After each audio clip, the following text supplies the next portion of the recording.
For more than a century, the International Joint Commission, or IJC, has linked the United States and Canada together in protecting one of North America's most valuable resources, the Great Lakes. Whether responding to acid rain or large-scale water diversions, the IJC plays a central role in staring down critical challenges facing those lakes. To help us understand their work and to examine the state of the Great Lakes, we are joined by Lana Pollock. She is U.S. Chair of the International Joint Commission, and Gordon Walker, who's the Canadian Chair of the IJC. And it's great to have both of you in this studio. Nice to meet you both. Thank you. Let's just, Lana Pollock, to you first. What do you do? Well, I'm one of three commissioners on the U.S. side appointed by our president and confirmed by the Senate, which these days is no small task right there. No small achievement. No small achievement there. And together with our Canadian colleagues, we do what we're supposed to do as the International Joint Commission under the Boundary Waters Treaty of 1909. The treaty established the commission to help both countries prevent and resolve disputes all along the border, not just the Great Lakes, but all along the border, and to do so primarily as it focuses on water, but the governments can ask us to do other things as well. The fact that this has been in place for more than 100 years, Gordon Walker, would suggest that it works pretty well, but I don't want to make that assumption. Does it work well? Well, I think yes. The answer is definitely so. 106 years now it's been going. I think governments have referred something like 136 matters to us, they call them references, to us to attempt to adjudicate, solve, resolve, sort out, sometimes even delay. And so we have a purpose that has served government well, and our role is really to provide advice to government. Whether the government takes the advice or not, that becomes another question. But on the other hand, that's our role. Sure. So there's three American commissioners, three Canadian commissioners, I assume. And who's the chair? Well, the chair of the Canadian section is, of course, me when I'm in Canada and when we are in Canada and meeting in Canada. But when we cross the border, even that dotted line in the middle of the Ambassador Bridge, then it becomes the role of my colleague, Lana Pollock, who then is the chair of whatever might be happening there. Okay, because my assumption is, and again, you tell me if this is wrong, my assumption is the American commissioners basically take the American side of things, the Canadian commissioners take the Canadian side of things, and it's up to the chair to break the tie.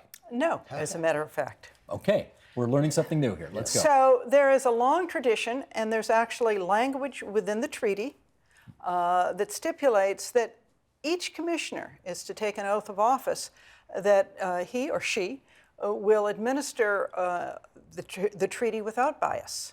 So we put on our hats that says, what is in the best interest of the waters that are shared? I mean, the Great Lakes don't know whether they're in Canada or the United States. It's water, and what happens on one side happens on the other, and the same whether it's any of the bodies of water. And there's 40% of the boundary is water between the two countries, from the Atlantic to the Pacific, and also the Yukon-Alaska boundary. So we really attempt to be fair-minded, look at this as a body of water that belongs in public trust to all of the people of Canada and all of the people of the United States, and let's do well by that body of water. To that end. In a very interesting way, we're really, just to pick up on Lana's comment, I'm as much a commissioner in the United States as Lana is a commissioner in Canada. We make our decisions based on what is good for the common good, the common of the two countries. And so we are not really representatives of our government. This was specifically done in 1909 when the Boundary Waters Treaty was passed. And the Boundary Waters Treaty was such that we would not be representatives, but rather we would be representing the Commission. And that was quite a distinction, because prior to that, they had had an organization that was in place for about 8 or 9 years, and it had never accomplished a single thing, never been able to approve a single thing, because the people on it was populated by people who were representatives of their government. So that was specifically ruled out, and that's part of the Boundary Waters Treaty. I get you, and I don't mean to, don't interpret this as a cynical question, but the fact is you're appointed by a Canadian politician, you're appointed by American politicians, and the assumption is you're not going to get reappointed unless you stick up for your own side.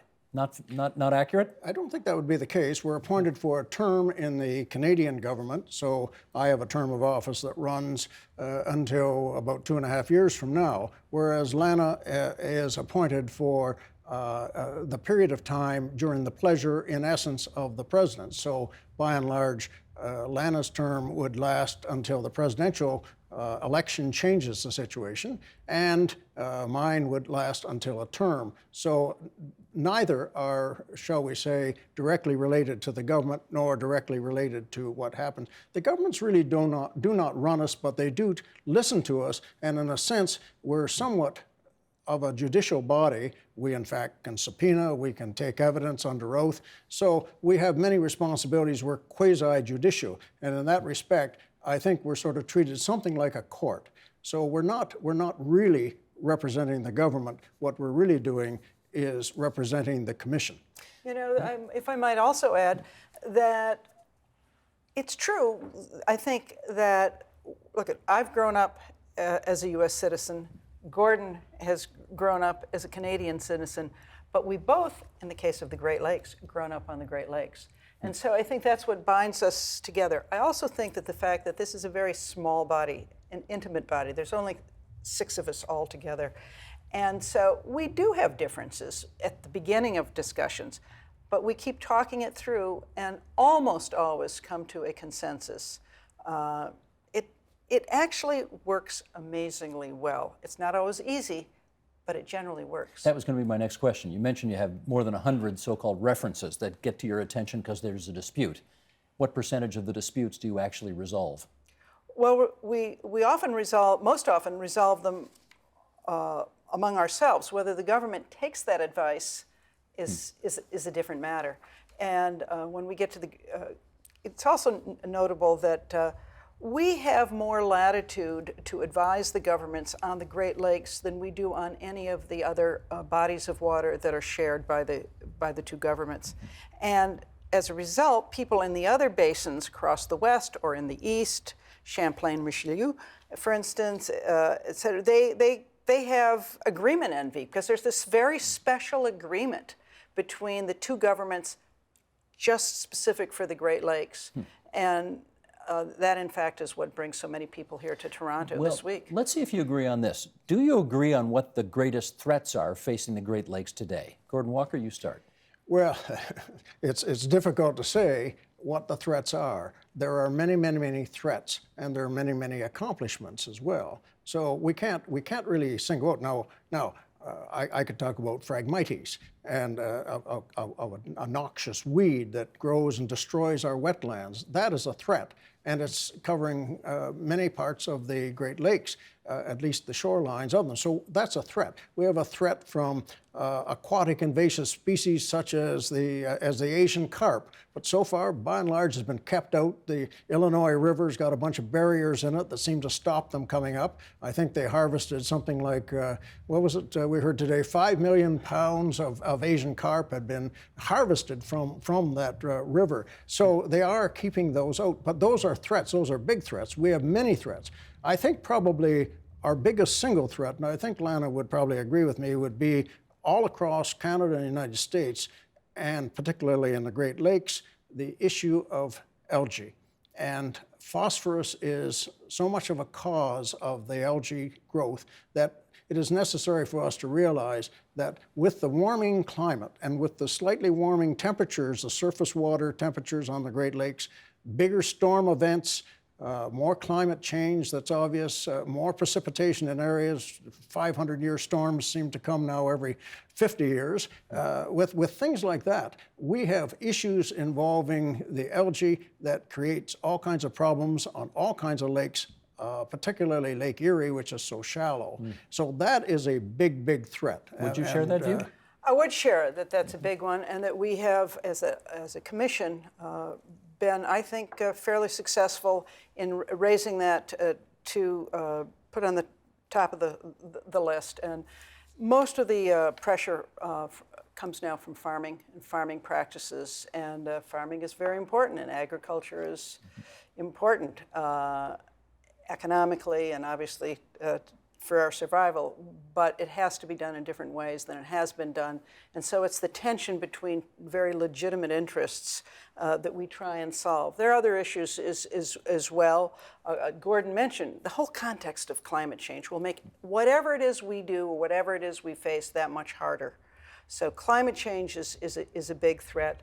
I also think that we need to look down the road to the fact that in another 20 years, most of the, or all of the current nuclear facilities will be decommissioned. I mean, it's just the way it is, and they're not a threat now, but we have to look forward, and sometimes the IJC is very helpful in looking forward long term, because we're not running programs, we're advising the governments, and we can get in front of issues and talk about prevention. What's the connection with nuclear energy? What's 20 years from now that you're Well, concerned you have about? to, Decommissioning. it's decommissioning and deciding what to do with the nuclear waste.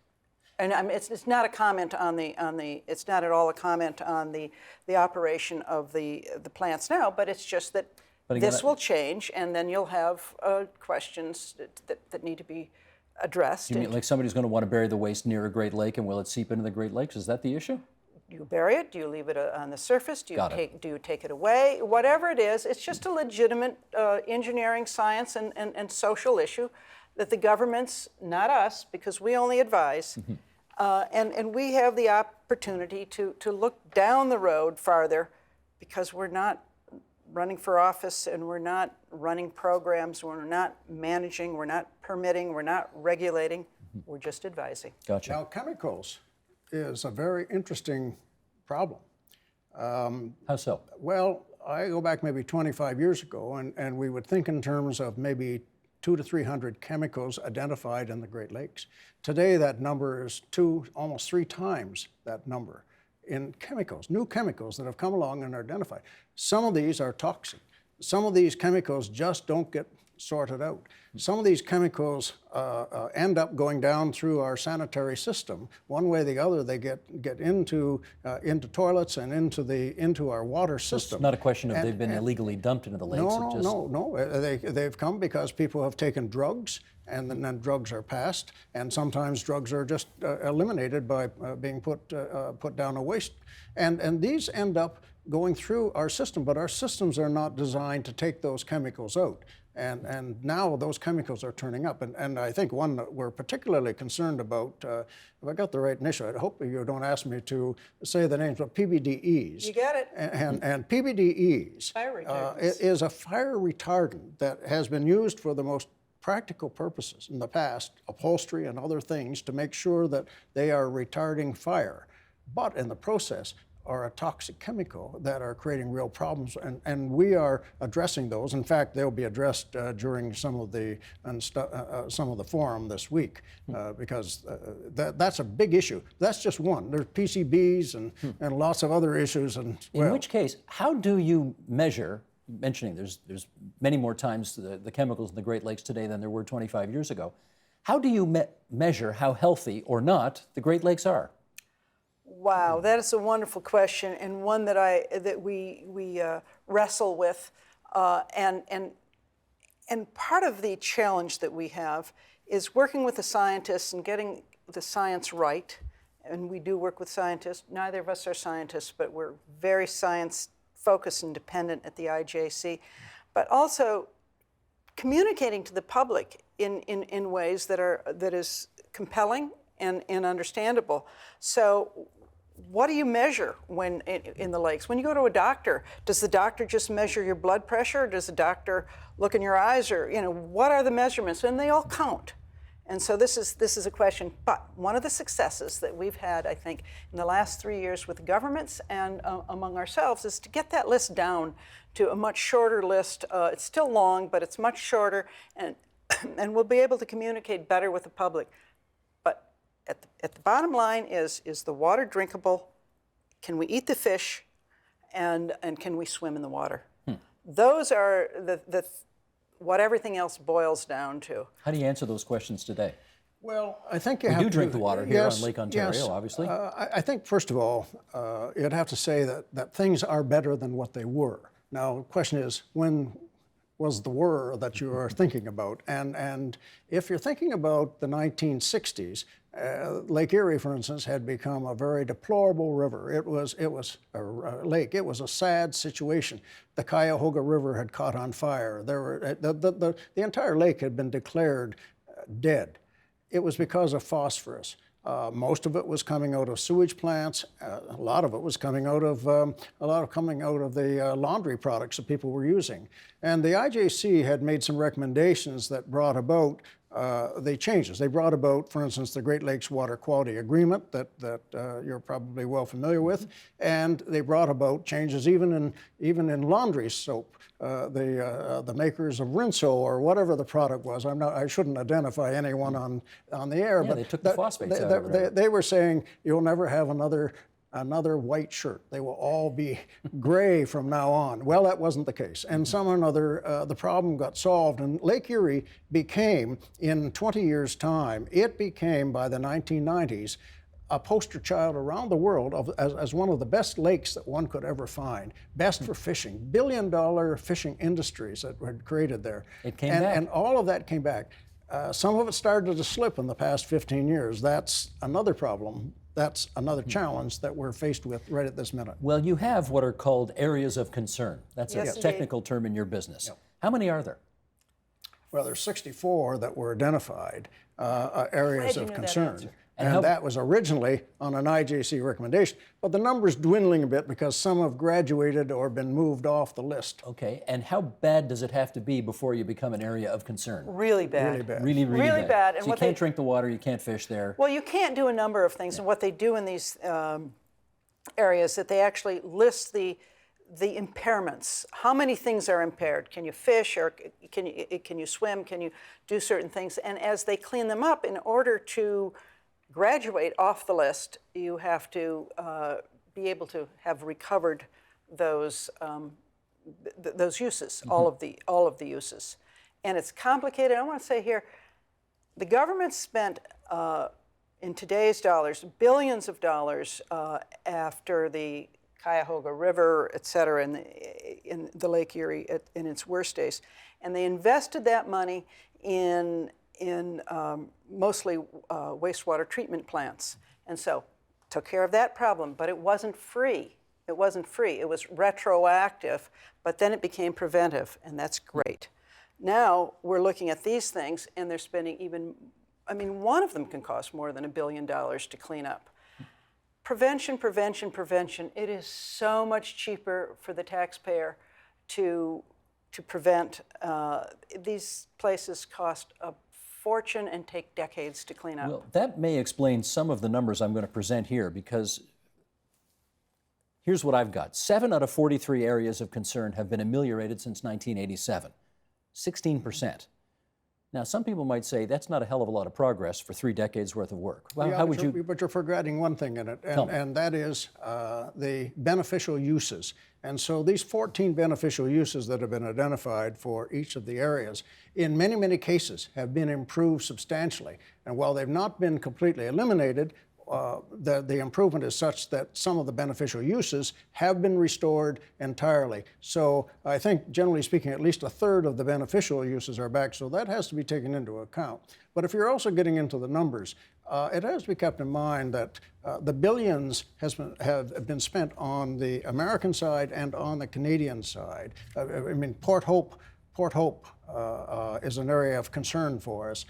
Because of the tailings from the nuclear plant that was there, the sediment had just got all kinds of problems with it. The Canadian government spent close to $1.25 billion on trying to repair that problem. They've just recently moved in with around $144 million into Hamilton Harbor on the Randall Reef to attempt to resolve the issues there of the sediment and the terrible fillings in that sediment that have come from the steel plants that were immediately adjacent. So all of these issues cost a lot of money to address and resolve. So it can't always just be measured by, say, well, only 7 have graduated. Actually, there are probably another dozen that are relatively close to the graduation stage. Okay, having said that, is there any damage to the Great Lakes that has been done that you know of that is permanent? It's just not going to come back. I'm going to say yes without being specific. Some of these areas, let's talk about 1,000 years. There's, for instance, mine operations that will contaminate an area for 1,000 years. Is that permanent? In my book, it's permanent. Pretty close. Yeah, and once again, I go back to the principle of prevention. It's one of the strongest roles that the IJC can play, where we raise the warning flag. Let me just say also that in pipelines, we haven't mentioned pipelines, and they're often controversial, I understand, in Canada, and many ways. And that's not to say that this one or that one is or is not secure or safe, but there was a rupture near Kalamazoo, Michigan, in a tributary, and they've spent $1 billion on cleanup. Who's the they? The company or the insurance company, and they're in court deciding who is going to pay. But is it cleaned up? No. It'll never really be the same. Never is a long time, but I'm talking hundreds of years. Yeah, there's a lot of things that don't. You can get the contamination very low, and two principles. Yeah, it's worth trying to clean up because we can make progress. It's just so expensive and so much better if we protect the lakes in front of the operation. And for instance, even nutrients, which we don't think is a poison, but it settles into the sediments. Then what do you do with the sediments? Even after you stop, you stop the stream, you've still got it there. Yeah, There's a great prevention. There's a great deal of stress on the Great Lakes. 44 million people rely on the water every day, probably drinking it every day. So many others rely on it for commerce. Whether it's fishing or even recreational use, whether it's boating, whether it's commercial crafts. It's just so heavily used. As a matter of fact, if the entire basin were to be looked at as an economy, it would be the 8th largest economy in the world. So it's a pretty substantial area, and these create stresses. And there are large cities, and there are many agricultural areas that all make use of these lakes and cause some issues with them. Our job is to try and bring these to the attention of government and to make sure that they get rectified if they can. Now, we've talked chemicals, we've talked nuclear-associated issues, we've talked the Asian carp, we've talked algae. We haven't talked climate change yet. How big a threat is climate change to the health of the Great Lakes? Well, really, it's huge, because climate change, if the temperature is increasing, and we know that the surface water has increased a slight amount, say even since 1970, this is causing more evaporation, so that's a great problem. Secondly, there's more precipitation. Big storm events. I mentioned a while ago about the 500-year storms coming more frequently, the 100-year storms coming every 12 years, 30 years. So all of these things are stresses on it, and climate change is going to be the biggest thing for us to wrestle with in the coming years. I'm not saying just the IJC, I mean all governments all across Canada, all across this border. We are involved with not just the Great Lakes, of course. We're involved with 330 lakes, rivers, and streams that cross the common boundary of Canada and the United States. So we stretch all the way from the Passamaquoddy Bay in the east to the Straits of Juan de Fuca, even up into the Alaska area. So our area is vast, and the stresses are many. But climate change is going to be one of the biggest ones for us to have to deal with. And that gives us a chance to mention adaptive management is a concept that is a new way of addressing management of the lakes, or any of the lakes. And that is to say, we can't come up with a plan and that says this is the plan and it's going to be here forever, but rather we recognize the increase in change in temperature, in precipitation, in storm patterns, in runoff, in any number of things. And adaptive management is a principle that says you continue to monitor. And that's one of the things we say, governments, you have to monitor. You can't cut corners. And are they? Sort of. Sort of. They cut corners after Lake Erie. Gord mentioned that Lake Erie had recovered, and it did to a great extent. Then they said, we've got that fixed, and they essentially kind of walked away. And in the meantime, new stressors were applying. So adaptive management says, you keep those monitors there. we keep our people coming together to talk, and you make constant adjustments in the management of the lakes and what's tolerable, what's acceptable, because all of the chemistry will change as the temperature changes, as other inputs change. You know, our grandkids are not going to be left without things to do. With just a few minutes left here, I see each of you has brought your Great Lakes Water Quality Agreement here, and I want to read an excerpt from a progress report. There you go. Yeah, show the camera. Last week, a progress report on the agreement was released, and I want to read one excerpt from that. It says here, the United States has cleaned up 3 locations, removing them from the areas of concern list, and has made progress at 4 other locations. Canada has made progress at 1 location, Nipigon Bay on the north shore of Lake Superior, but the extent of exactly how much progress was actually made is being disputed. What's the issue? Well, first of all, you mustn't forget the fact that there have been 3 of the areas of concern in Canada that have graduated from the list, including Collingwood, Severn Sound, and Wheatley. So that's all good news. So that's good news, and they've graduated. And there was a time when people wondered if anything would ever graduate, but they did. And so that's the first thing. Now, Nipigon Bay is an area where we're going to have to take a look at that, obviously, but the parties have indicated that most of the problem has been resolved. At least they even say that it has been completely cleared up. Well, it hasn't quite been cleared up. They've still got to build a sewage treatment plant on one of the tributaries leading into Nipigon Which Bay. they said they would do and hasn't been done yet. Yes, and so I think the government might well want to get onto that pretty soon. But in any case, the beneficial uses have been restored, and the Nipigon Bay is a much better bay than it previously was. But there is this one niggling thing that needs yet to be sorted out. I'm sure that I think it's about a $3 million requirement. So I think they'll get onto it, and I'm sure before too long they'll be able to look at the book and say it's completely clear. Yeah, if I can just say that, you know, that there's much that's praiseworthy that is done, but you pointed out something that needs to be done. Both are true. And let me also say that we really believe what's true is that we need to hear from the public and inform the public, as your program, of course, does, not just this evening. It's the public voice that drives the government to invest the money, to ask us to invest in the science and understand.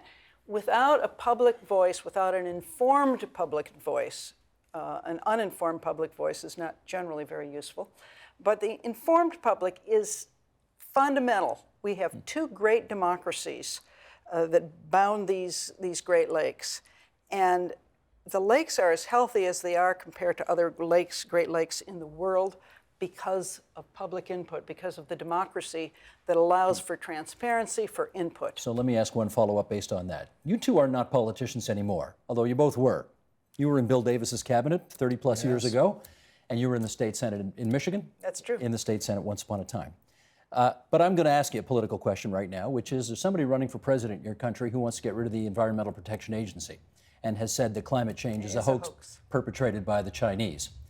If Donald Trump becomes president, what do you think is going to happen to all of your efforts? I don't think he's going to become president, and I speak now for myself and not for the IJC, because that's clearly we're an apolitical body. The next president will appoint my successor. But we, in both countries, we need to have a public that is informed, that expresses their concerns. What if the president's not informed? How do you get an informed public if the president's not informed and Well, doesn't want to be? Well, that's my point, is it's the public that chooses the president, not the president that chooses the public. That was well done. I got to hand it to you. That was well done. That's our time, Commissioners. I want to thank both of you for coming into TVO tonight and sharing your views on this. Lana Pollock, the U.S. Commissioner of the IJC, Gordon Walker, the Canadian Commissioner on the IJC, and it's good to have you both here at TVO tonight. Oh, we're pleased to be you. here. Thank you. Help TVO create a better world through the power of learning. Visit TVO.org and make a tax-deductible donation today.